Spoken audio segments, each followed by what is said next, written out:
Diz assim: pois nós somos cooperadores de Deus, vocês são lavoura de Deus e edifício de Deus. Conforme a graça de Deus que me foi concedida, eu, como sábio arquiteto ou construtor, lancei o alicerce, e outro está construindo sobre ele. Contudo, veja cada um como constrói, porque ninguém pode colocar outro alicerce ou fundamento além do que já está posto, que é Jesus Cristo.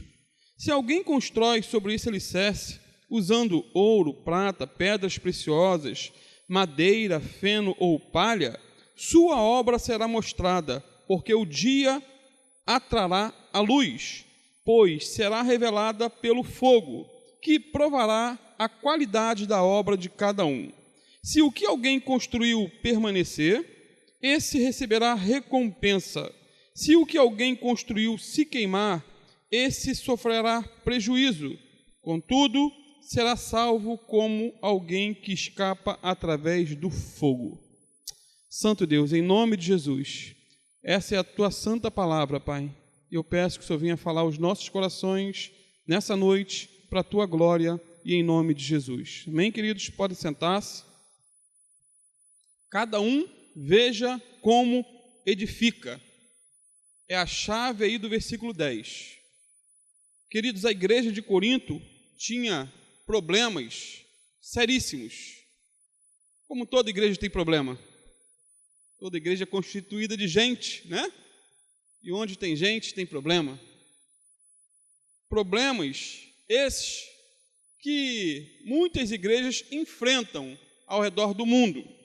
O primeiro problema está logo no início da carta. Se você já leu 1 Coríntios, sabe que logo no início está um problema.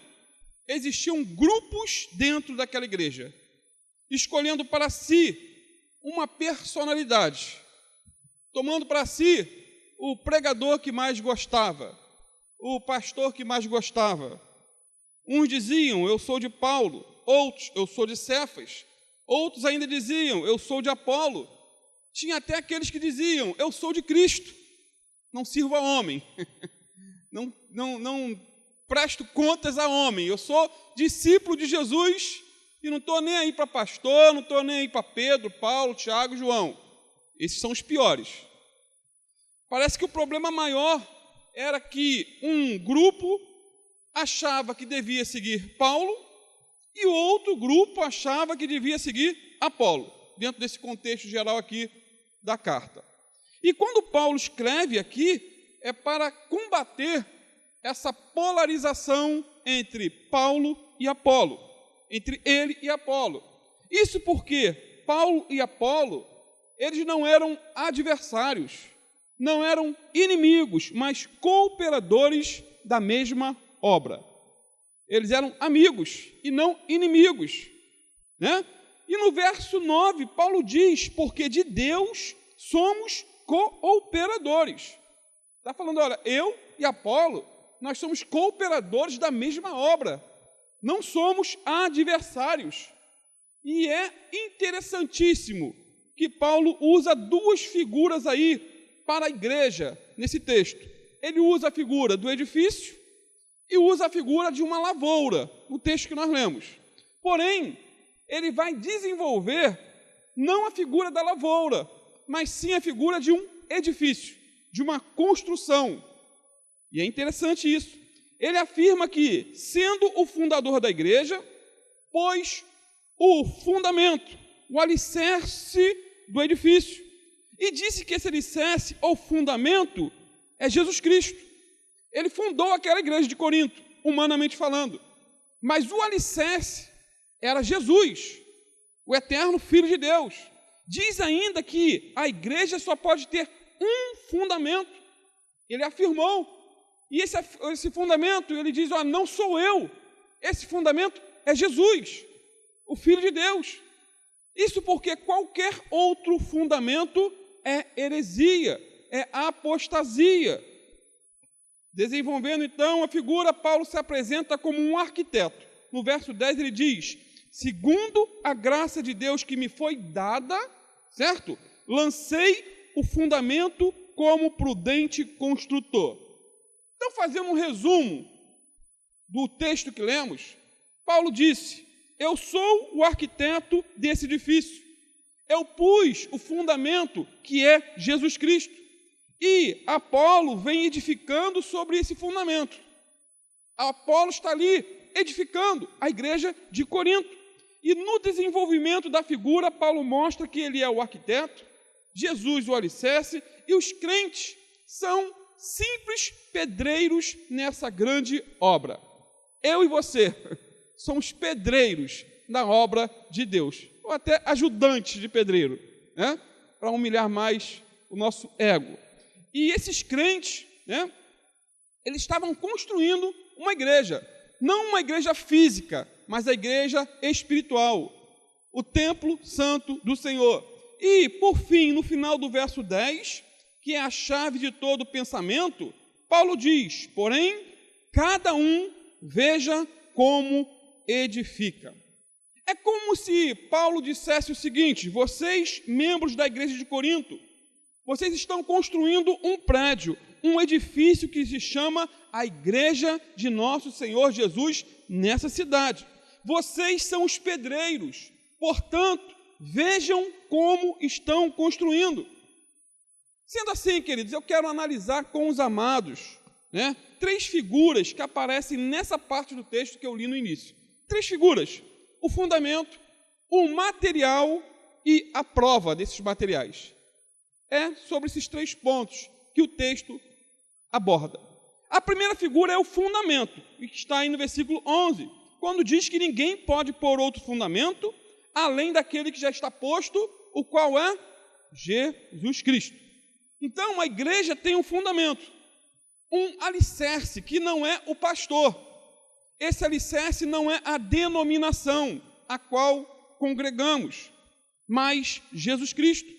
E isso fica bem claro, nítido e transparente quando lemos lá em Atos 4, versículo 11 e 12, quando diz que Jesus é a pedra que foi rejeitada por vós, os edificadores, a qual foi posta por cabeça de esquina, e em nenhum outro há salvação, porque também debaixo do céu nenhum outro nome há, dado entre os homens pela qual devamos ser salvos. E essa mesma figura de Jesus como fundamento vai aparecer novamente lá em Efésios 2, versículo 20 e 22.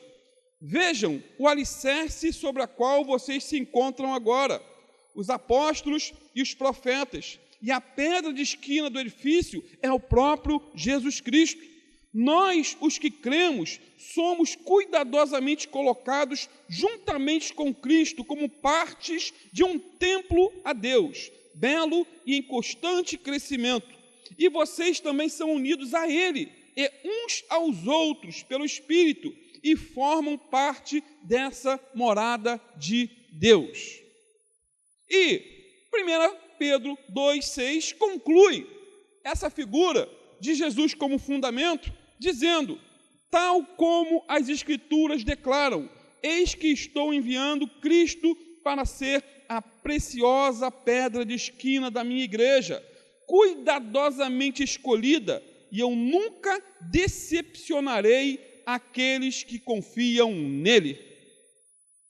Confie em Jesus, tenha Ele como fundamento da sua vida, respeite, ame, ore por seu pastor, mas o fundamento é Jesus. Eu sempre falo lá em Maricá: se o teu pastor falhar com você, não abandone Jesus por causa do teu pastor, fique com Jesus e perdoe teu pastor. Portanto, amados, o fundamento da igreja é Jesus Cristo. Qualquer outro é heresia, é falso Cristo. O fundamento da igreja não poderia ser Paulo. O fundamento da igreja não poderia ser Pedro. O fundamento da igreja não poderia ser Apolo. Sabe por quê? Porque todos eles morreram, mas Jesus permanece vivo para sempre. Hoje morreu, mas ressuscitou, como foi bem lembrado num domingo aqui, para a glória de Deus.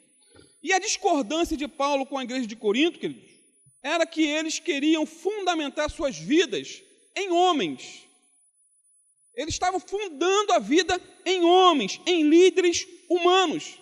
E, infelizmente, ao longo dos tempos, um dos maiores desafios da igreja tem sido o quê? Culto à personalidade. Culto a homens que fedem, a homens que pecam, erram, falham.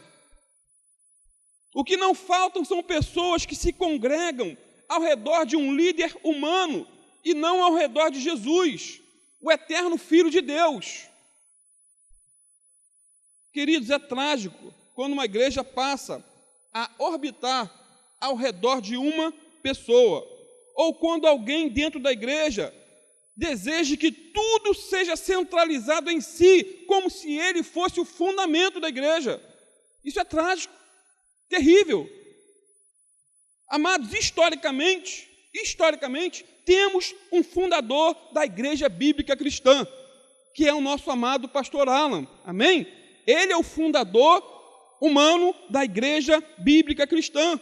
Porém, cada igreja da nossa denominação tem a sua independência e não gira em torno da pessoa do pastor Alan. E isso ele deixou bem claro e tem deixado bem claro em todas as reuniões de pastores.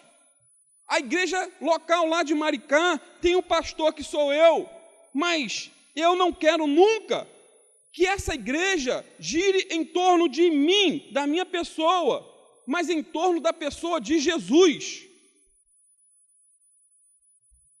Pois ele é o fundamento. Ele é a peça principal da igreja, e não pastor Alan, pastor Júlio, eu ou você. Jesus tem que brilhar, e nós ofuscarmos, como eu preguei domingo na igreja, que ele cresça e eu diminua, como disse João Batista.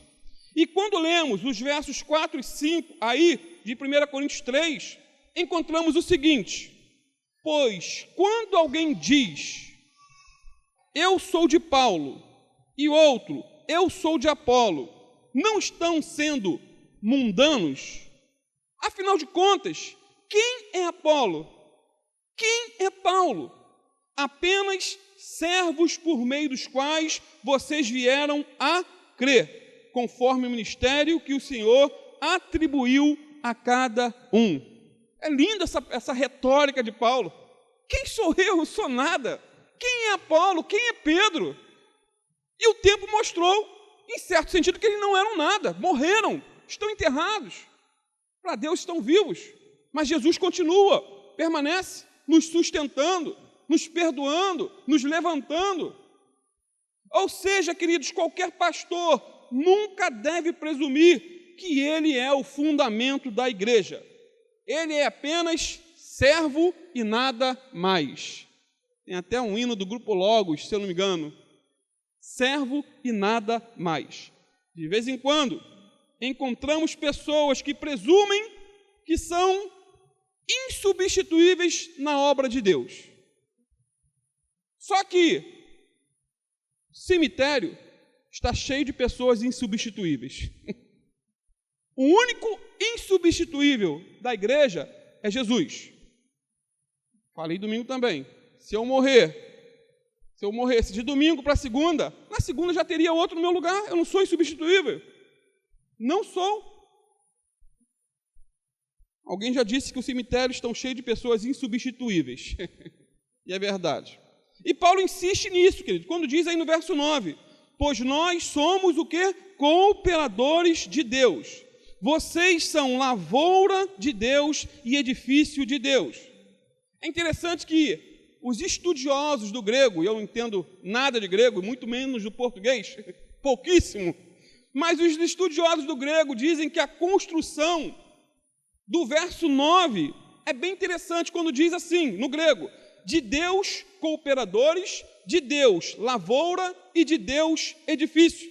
Ou seja, nas três declarações, Deus vem em primeiro lugar e os homens são secundários. Deus em primeiro lugar.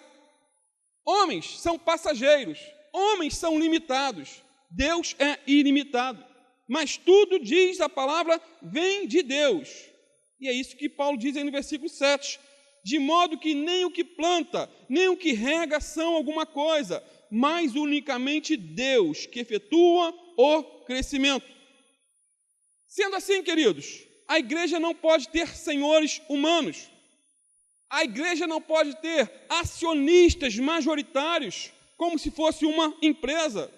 A igreja tem um só Senhor, que é Jesus Cristo, pois é Deus que dá o crescimento. Isso é muito importante.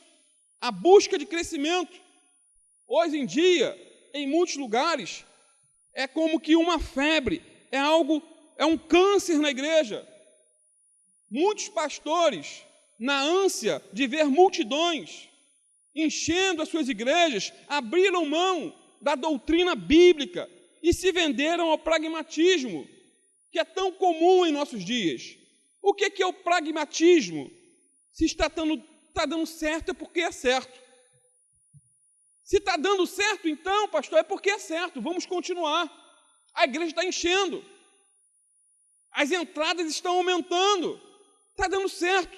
Porém, nem tudo que dá certo é certo. Nem tudo que dá certo é certo. Existem igrejas, por exemplo, que antes de iniciar os seus trabalhos em determinado local, fazem uma pesquisa de campo de mercado, analisam o local, analisam o grupo de pessoas que possivelmente vão congregar ali com eles. Eles analisam tudo, tintim por tintim, para oferecer àquela comunidade o que eles querem e não o que eles precisam. Porém, não estamos aqui vendendo um produto. Pelo menos eu não. Essa igreja não. Não estamos vendendo um produto, mas pregando sobre uma pessoa, sobre Jesus. Ele é o nosso Senhor, Ele é o nosso Salvador, Ele é o fundamento da igreja. Ele é a pedra angular, pedra de esquina.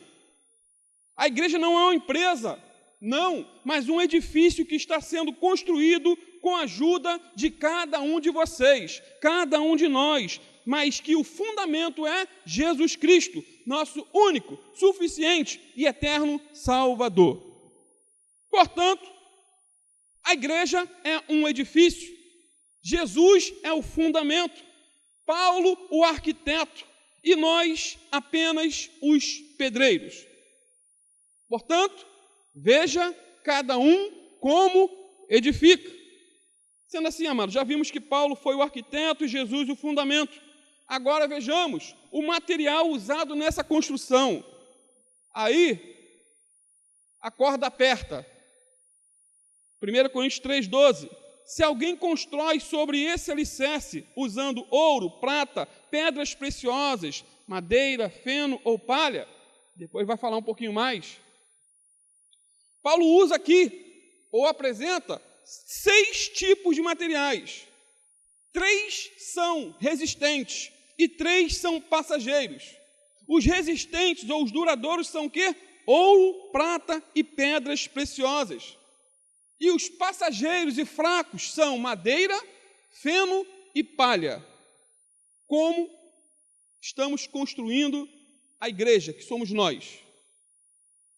Há um padrão aqui, aferidor para esse material. Versículo 13 diz que a obra de cada um, não está falando de obra, esses materiais falam da obra do cristão, do que ele faz, com a motivação com que faz, se é para a glória humana, se é para a glória de Deus. 1 Coríntios 3,13 diz que a obra de cada um se manifestará. Na verdade, o dia a declarará, porque pelo fogo será descoberta, e o fogo provará qual seja a obra de cada um. O fogo demonstrará qual seja a obra de cada um. E eu posso ilustrar esses 3 tipos de materiais, ou os tipos de materiais, com aquela brilhante história dos 3 porquinhos. Quem não conhece? Quem não conhece? Quem nunca leu ou ouviu um desenho animado sobre essa história fascinante? Queridos, eu vi algumas vezes, semana passada e essa semana, e eu falei, meu Deus, mas que desenho fantástico para a vida cristã. Quantas lições! Um desenho de mais de 40 anos atrás. Cada porquinho construiu uma casa para se proteger do lobo mau, lembram? O primeiro, Cícero, fez uma casa de palha, às pressas, rapidamente. E depois que fez uma casa de qualquer maneira, de palha, madeira, ele começou a cantar e dançar. Lembra da musiquinha? Quem lembra? Quem tem medo do lobo mau? Sei cantar não. Quem tem medo do lobo mau? O segundo porquinho, o Heitor, fez uma casa de madeira, em tempo recorde, também correndo, às pressas. E depois da casa de madeira pronta, começou a cantar a musiquinha de novo. E dançar. Quem tem medo do lobo mau, lobo mau, lobo mau. O terceiro porquinho, de nome prático, fez uma casa de alvenaria, com cimento, com pedra, tijolo, bem feito. E essa casa demorou bastante para ser construída. Por conta disso, ele não ficou cantando e muito menos dançando. Não. Quando o lobão, ou melhor, o lobo mau, chegou na casa do Cícero, diz a história que ele encheu o pulmão e conseguiu pôr a casa abaixo. Num sopro, tudo embora. E Cícero, então, correu em direção à casa do Heitor, que era feita de madeira. E quando o lobão chegou nessa casa, na casa do Heitor, encheu o pulmão e assoprou. E a casa também foi abaixo. E os dois, Cícero e Heitor, correram em direção à casa do prático, que era feita de cimento, tijolo. Levou tempo para ser construída. Foi feita com zelo.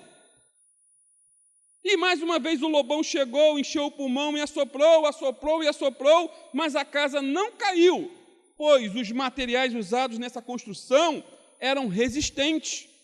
Aí sim, os três começaram a cantar. Quem tem medo do lobo mau, lobo mau, lobo mau? Quem tem medo do lobo mau?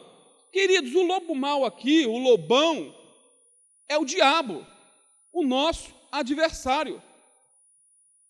Constantemente ele sopra em nossas vidas, querendo nos derrubar, querendo nos colocar no chão, querendo destruir a nossa família.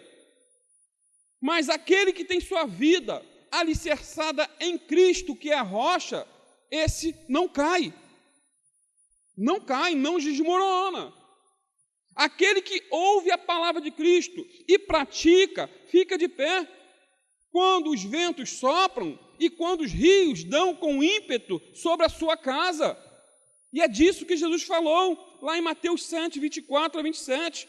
Todo aquele, pois, que escuta estas minhas palavras, quais palavras? Do Sermão do Monte, que começa lá no capítulo 5. Leia antes de dormir hoje. Vai uma lição para casa. Todo aquele, pois, que escuta estas minhas palavras e as pratica, não basta ouvir, assemelhá-lo-ei ao homem prudente, que edificou sua casa sobre a rocha, e desceu a chuva, e correram os rios, e sopraram os ventos, e combateram aquela casa, e não caiu, porque estava edificada sobre a rocha. E aquele que ouve essas minhas palavras e não as cumpre, compará-lo-ei ao homem insensato que edificou sua casa sobre a areia, e desceu a chuva, correram os rios, sopraram os ventos, e combateram aquela casa, e caiu, e foi grande a sua queda. Que texto atual, queridos! Quantos estão desmoronando diante dos ventos, dos rios, dos problemas que vêm a todos? As duas casas sofreram as mesmas intempéries. Uma ficou de pé, a outra caiu. Portanto, amados, madeira, feno e palha não resistem ao teste. Por outro lado, ouro, prata e pedras preciosas resistem ao teste. O primeiro tipo de material é durável, resistente. O segundo é perecível, fraco. Com um sopro se esvai. O primeiro tipo de material tem muito valor, o segundo é barato. O primeiro resiste aos ventos e outros desmoronam com a força dos ventos. Em que tipo de casa você prefere morar? Que tipo de casa você prefere morar? Uma casa de alvenaria ou uma casa de madeira? Como você tem construído? Portanto, Paulo está chamando nossa atenção para essa realidade, queridos. Ele está dizendo que vocês são os pedreiros. E à disposição de cada um de vocês estão 6 tipos de materiais: ouro, prata, pedras preciosas, madeira, feno e palha. Você, eu, nós estamos construindo, será uma igreja resistente? Será que é uma igreja fraca? Como está sendo edificada a nossa vida espiritual? De qualquer maneira, às pressas, como os 2 primeiros porquinhos, que fizeram tudo de maneira apressada, e como já diz o ditado, o apressado come cru, não fica bom. Que igreja estamos construindo com a nossa vida e com o nosso testemunho? Que igreja nós somos? Não estou falando aqui do aspecto físico de uma construção, estou falando da igreja verdadeira, que somos nós, eu e você. Nós somos os pedreiros dessa igreja, e o material usado aqui é a nossa vida, o material é o nosso testemunho. Testemunho não só na igreja, porque na igreja todo mundo é crente, testemunho lá fora, onde os pecadores estão, lá no seu trabalho, lá na sua repartição, lá em seus negócios. Amados, o ímpio não lê Bíblia, ele lê a tua vida, a minha vida. Qual material estamos usando? Tem crente que não fala com o vizinho, tem crente que não perdoa, tem crente que amaldiçoa, tem crente que é fofoqueiro. Como está a nossa vida? Paulo diz, portanto, cada um veja bem como edifica. Portanto, amados, já vimos o fundamento e vimos o material. Para terminar, vamos ver a prova desses materiais, de como estamos construindo e qual a consequência daquilo que estamos construindo no dia do juízo. Versículo 13: sua obra será mostrada, porque o dia a trará a luz, pois será revelada pelo fogo, que provará a qualidade da obra de cada um. Paulo aqui está falando de um dia de juízo, não o juízo de condenação, como vai ser para os incrédulos, não, mas juízo de galardão para os crentes. Recompensa, haverá galardão, haverá recompensa. Amados, haverá com certeza um dia de juízo para mim e para você. 2 Coríntios 5,10 diz assim: pois todos nós devemos comparecer, Paulo está se incluindo, todos nós, eu também, perante o tribunal de Cristo, para que cada um receba de acordo com as obras praticadas por meio do corpo, quer sejam boas, quer sejam más. Então Paulo aqui está falando de um juízo para galardão, recompensa por serviços prestados. A salvação é pela graça mediante a fé, amém, queridos? Não é por obras, mas o galardão é por aquilo que fazemos. Como fazemos? Qual a intenção com o que fazemos? Não é quantidade, mas qualidade. Até porque Hebreus diz que Deus, ele é o quê? Galardoador dos que o buscam. Irmãos, seremos julgados e avaliados em nosso serviço a Deus aqui na terra. Haverá uma avaliação, haverá. E nessa avaliação será observado o tipo de material que nós, os pedreiros, usamos. Qual tipo de material? Os bons materiais dessa construção simbolizam aquilo que fazemos para a glória de Deus. Repito, os bons materiais usados nessa construção simbolizam aquilo que fazemos para a glória de Deus. Será que pregamos para a glória de Deus? ou para recebermos elogio?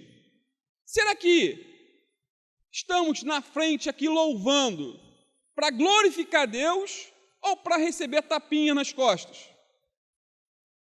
Será que limpamos a igreja para a glória de Deus ou para receber um elogio do pastor Júlio? Será que contribuímos financeiramente aqui na igreja para a glória de Deus ou para ser reconhecido como um grande mantenedor da obra de Deus? Tudo é a motivação, queridos. É possível fazer a coisa certa com a motivação errada. A motivação certa para a glória de Deus está construindo com pedras preciosas, ouro, prata e pedras preciosas. Quando você faz para a glória humana, para ser reconhecido, para receber elogio do homem, isso tudo é material que vai evaporar naquele grande dia. Sabe qual a grande verdade? Alguns estão edificando sua vida, como Sérgio Naia construiu o edifício Palace 2, na Barra da Tijuca. Não sei quem lembra. O prédio desabou em 22 de fevereiro de 1998. 8 pessoas morreram. 130 famílias ficaram desabrigadas. E sabe qual a causa daquela queda? Materiais de péssima qualidade naquela obra. Inclusive acharam areia de praia. Loucura, criminoso. Porém, outros têm construído a sua vida espiritual com material de primeira qualidade. Não como o Sérgio Naia, mas material bom. Estão construindo com prata, ouro, pedras preciosas. Esses, naquele grande dia, ouvirão do Senhor o que está escrito lá em Lucas 19, 17. Muito bem, meu bom servo, por ter sido confiado a você, ou confiável no pouco, governe sobre 10 cidades. Ou melhor, fostes fiel no pouco, sobre o muito te colocarei. Essa é a palavra que muitos ouvirão. Aqui foi um elogio, e não só um elogio junto com uma recompensa. Agora, queridos, aqueles que estão construindo com madeira, feno, palha, ouvirão do Senhor as seguintes palavras, lá de Lucas 22, 24. Mau servo, pela tua boca te julgarei. Sabias que sou homem rigoroso, que tomo o que não pus e cego o que não semeei? Por que não puseste, pois, o meu dinheiro no banco, para que eu, vindo, o exigisse com juros? E disse aos que estavam com ele, tirai-lhe a mina e dai-o ao que tem 10 minas. Não vai ter galardão. Outro detalhe, estou concluindo. O fogo aqui não vai provar nossa popularidade. O fogo aqui não vai provar os nossos diplomas, os nossos títulos. Se você tem título de pastor, ou evangelista, ou diácono, não estou menosprezando títulos, as funções, mas o fogo não vai ser para isso, vai ser pela qualidade da tua vida. Há pessoas que têm limitações físicas, não pode sair para o evangelismo, não sabe pregar, não tem voz para louvar, e às vezes se sentem menosprezadas, meu amado. Você em casa, com suas limitações, pode colocar o joelho no chão e orar pelo seu pastor, jejuar por ele, se tiver saúde para isso, clamar a Deus. O fogo vai provar nosso serviço, não a quantidade do serviço, mas a qualidade do serviço. Apocalipse 14, 13 diz, bem-aventurados mortos, que desde agora morrem no Senhor. Sim, diz o Espírito, para que descanse dos seus trabalhos, e as suas obras os seguem. A obra vai seguir. Já está salvo. A obra vai atrás, vai acompanhar. Existem pessoas que quando morrerem, vão chegar para Deus com as mãos vazias. Não tem nada para apresentar. Não fizeram nada de útil na obra de Deus. Algumas, quando morrerem, vão levar um pacotinho pequeno, tipo pacotinho de hambúrguer, com as suas obras, para apresentar a Deus. Outros vão levar uma pasta 007 pela quantidade de obras.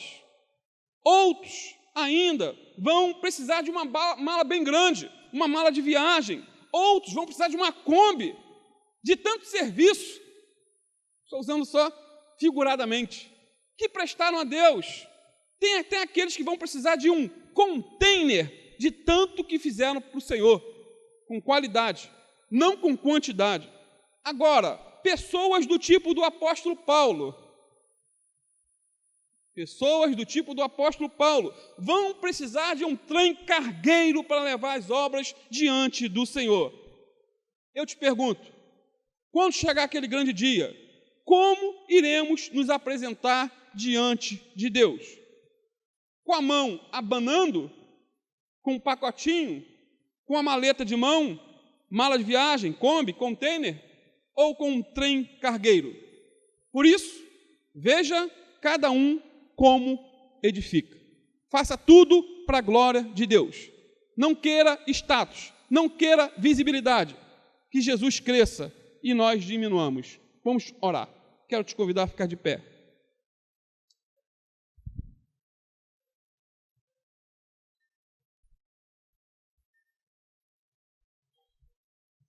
Santo Deus, em nome do Teu Filho Jesus, Pai, te louvamos por esse texto tão rico, a qual foi pouco explorado, Pai, diante da limitação humana, mas Tu és um Deus ilimitado e eu creio que o que foi falado foi suficiente, Pai, para as nossas vidas. Que o Senhor venha nos ajudar, Pai, nos ajudar a construir a vida, a nossa vida, tendo a Ti, Senhor Jesus, como fundamento, como Senhor, como aquele que nos sustenta, Senhor. Ajuda-nos a fazer a Tua obra, a nos envolver, mas fazer tudo com qualidade, sempre mirando a Tua glória, o Teu louvor, que seja tudo para trazer alegria ao Teu coração e não satisfação para o nosso ego. Deus, em nome de Jesus, perdoa, Pai, todas as vezes que fizemos algo para aparecer. Tem misericórdia de nós, Pai. Eu não estou aqui apontando para ninguém, não conheço a vida de ninguém aqui, meu Deus, mas para mim. O Senhor venha ter misericórdia, Pai. Lavar o meu coração, o coração de cada um dos meus irmãos aqui. Que possamos nos unir como pedreiros dessa grande obra e fazer tudo para a Tua glória, Pai. Seja ministrar a palavra, seja louvar a Ti, seja aqui do púlpito, de cima ou de baixo. Os dons que o Senhor nos colocou, nos deu, Pai. Quantas pessoas, meu Deus, talentosas aqui na igreja, que esses dons não venham subir a cabeça, que ninguém venha pensar aqui, Senhor, que é o cara, é o máximo, está acima da média. Não, Pai, tudo vem de Ti, é graça, é favor, é misericórdia, é dom é presente.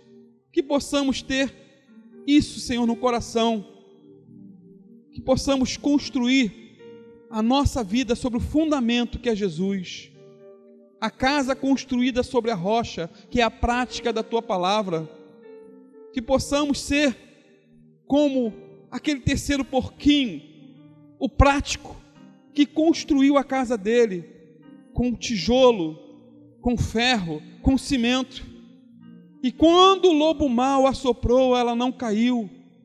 Ajuda-nos, Senhor, a manter os nossos olhos, a nossa vida centrada em Ti. Ajuda-nos a mais e mais orar por nossos pastores, porque são pessoas limitadas, que também carecem da graça de Deus, pois Tu és o fundamento dessa igreja, e não nós, pastores humanos, porque nós somos também ovelhas Tuas, Senhor. Então carecemos da Tua ajuda, precisamos do Teu socorro, precisamos ser sustentados pelas Suas fortes mãos poderosas, graciosas, abençoadoras. Fica conosco, Pai, abençoa o Teu povo, que Teu povo aqui reunido se una mais e mais ao pastor Júlio, ao ministério dessa igreja, se envolva e faça obras com qualidade, vivam o evangelho na prática nos seus lares, abençoando, perdoando, orando por seus perseguidores, Ah, Deus, em nome de Jesus, eu peço a tua graça, o teu favor e a tua misericórdia sobre as nossas vidas, em nome de Jesus.